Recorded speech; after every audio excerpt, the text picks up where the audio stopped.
Zomato, Swiggy, उबर, Blinkit. आज हमारी जिंदगी इन ऐप्स के बिना काफी अधूरी है। लेकिन क्या आपने कभी ये सोचा है कि जो लड़का आपकी भूख मिटाने के लिए बारिश में सड़क पर दौड़ रहा है, या जो ड्राइवर रात के 2 बजे आपको सुरक्षित घर पहुंचा रहा है, उसकी अपनी सुरक्षा का क्या होगा? अगर उसे चोट लग जाए या उसके साथ कोई अनहोनी हो जाती है, तो उसकी जिम्मेदारी किसकी होगी? सालों के इंतजार और कई हड़तालों के बाद भारत सरकार ने एक ऐतिहासिक कदम उठाया है। सोशल सिक्योरिटी कोड 2025 के ड्राफ्ट नियम आ चुके हैं। अब गिग वर्कर्स सिर्फ एक पार्टनर नहीं, बल्कि कानूनन सुरक्षा के हकदार होंगे। आज के वीडियो में हम आसान भाषा में समझेंगे कि इन नए नियमों से आपकी और आपके परिवार की जिंदगी कैसे बदलने वाली है। तो चलिए आज के इस वीडियो की शुरुआत करते हैं। मैं हूँ रीना सुथार और आप देख रहे हैं रीना सुथार ऑफिशियल चैनल। और इस चैनल के माध्यम से जो जानकारी मैं शेयर कर रही हूँ, अगर आप सभी लोगों को अगर यूजफुल लग रही हो, तो चैनल को सब्सक्राइब करना मत भूलिएगा और बेल आइकन को प्रेस करके नोटिफिकेशन ऑन रखिए, ताकि ऐसी ही महत्वपूर्ण जानकारियां आप लोगों तक पहुंचती रहे। तो चलिए वीडियो की शुरुआत करते हुए सबसे पहले समझते हैं। देखिए, श्रम और रोजगार मंत्रालय में हाल ही में सोशल सिक्योरिटी कोड यानी सेंट्रल रूल्स 2025 का ड्राफ्ट जारी किया है। ये उन लाखों लोगों के लिए है जिन्हें हम गिग वर्कर्स या प्लेटफॉर्म वर्कर्स कहते हैं। देखिए, अभी तक समस्या ये थी कि ये वर्कर्स न तो सरकारी कर्मचारियों की श्रेणी में आते थे और न ही प्राइवेट कंपनी के परमानेंट स्टाफ में। इसीलिए इन्हें पेंशन, बीमा या पीएफ जैसी कोई सुविधाएं नहीं मिलती थी।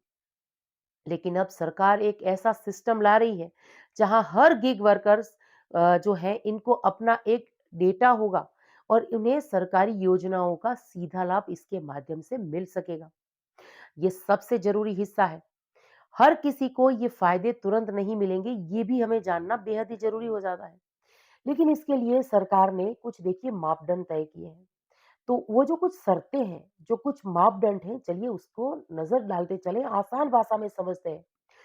सबसे पहली शर्त, अगर आप किसी एक एग्रीगेटर, जैसे कि एक सिर्फ कोई एक स्विगी वगैरह एक कंपनी के साथ जुड़े हैं, तो इनके साथ काम करते हैं, तो आपको 1 साल में कम से कम 90 दिनों तक उनके साथ जुड़ा रहना चाहिए।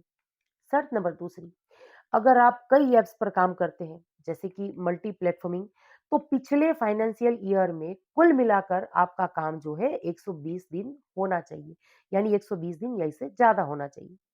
अब यहाँ पर एक दिलचस्प बात है, सरकार ने इसको गिना कैसे है, यानी सरकार जो है दिनों की गिनती कैसे करेगी। चलिए उसका एक उदाहरण दिखा देती हूँ। अगर आप एक ही दिन में 3 अलग-अलग कंपनियों के लिए काम करते हैं, एग्जाम्पल देख लीजिए। मान लीजिए सुबह आपने उबर चलाई, दोपहर में आप जोमेटो के लिए काम कर रहे हैं और शाम को पोर्टर, तो वो एक दिन नहीं बल्कि 3 दिन गिने जाएंगे, यानी 3 कंपनी 3 दिन। इससे वर्कर्स के लिए 120 दिन का कोटा पूरा करना बहुत ही आसान हो जाएगा। अब सवाल यह है कि सरकार को कैसे पता चलेगा कि आप काम कर रहे हैं? तो इसका भी जवाब दे दूं। इसके लिए 16 साल से ऊपर का कोई भी वर्कर अपने आधार नंबर के जरिए सरकार पोर्टल पर रजिस्टर कर सकेगा। अब एग्रीगेटर्स यानी कि जो कंपनियां हैं, उनको अपनी सारी डिटेल्स जो है सरकार के साथ शेयर करनी होगी। इसके बाद आपको मिलेगा एक यूएएन, यानी यूनिवर्सल अकाउंट नंबर। ये एक पीएफ नंबर की तरह ही होगा, जो आपकी पहचान बन जाएगा। आपको एक डिजिटल या फिजिकल आईडी कार्ड भी दिया जाएगा, जिसमें आपकी फोटो और आपका वर्क रिकॉर्ड होगा। अब सबसे बड़ा सवाल कि सोशल सिक्योरिटी का पैसा कौन देगा? तो देखिए, सरकार जो है एक सोशल सिक्योरिटी फंड्स बनाएगी। इसमें एग्रीगेटर कंपनियां जैसे कि ओला, उबर या जोमेटो जो है अपना योगदान देगी। इन पैसों का इस्तेमाल वर्कर्स को निम्नलिखित लाभ देने के लिए किया जाएगा, जैसे कि मैं बता रही हूँ। हेल्थ इंश्योरेंस हो गई, लाइफ इंश्योरेंस हो गई, या एक्सीडेंट इंश्योरेंस जो है, इनका लाभ इनको मिल सकेगा। साथ ही सरकार ने ये भी सुनिश्चित किया है कि आपकी बात सुनी जाए। इसके लिए क्या करेंगे? देखिए, नेशनल सोशल सिक्योरिटी बोर्ड में गिग वर्कर्स के जो प्रतिनिधि हैं, इनको भी शामिल किया जाएगा, ताकि नीतियां जो है जमीनी हकीकत को देखकर बनाई जाए।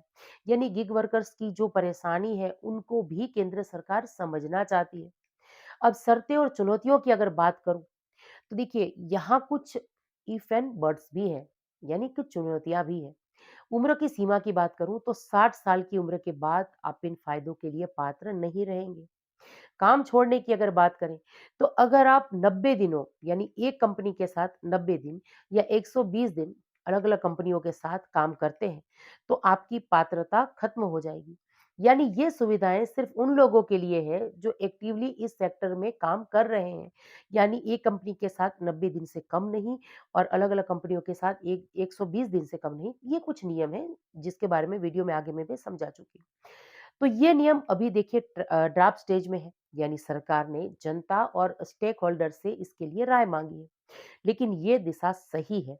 भारत जो है गिग इकोनॉमी दुनिया में तेजी से बढ़ रही है। अब और इन लाखों युवाओं को सुरक्षा देना न केवल उनका अधिकार है, बल्कि देश की अर्थव्यवस्था के लिए भी ये काफी जरूरी हो जाता है। तो आप इस बारे में क्या सोचते हैं? क्या ये नियम काफ़ी है या अभी भी इसमें कुछ और सुधार की संभावना होनी चाहिए? कमेंट्स में अपनी राय ज़रूर से बताइएगा और अगर आपको ये जानकारी मददगार लगी हो तो वीडियो को लाइक करिएगा, शेयर करिएगा, उन दोस्तों तक पहुँचाइएगा जो गीग सेक्टर में काम कर रहे हैं। और जैसे कि मैं पहले ही कह चुकी हूँ, इस चैनल को सब्सक्राइब करना मत भूलिएगा। इसी के साथ मिलते हैं अगली अपडेट में। जय हिंद।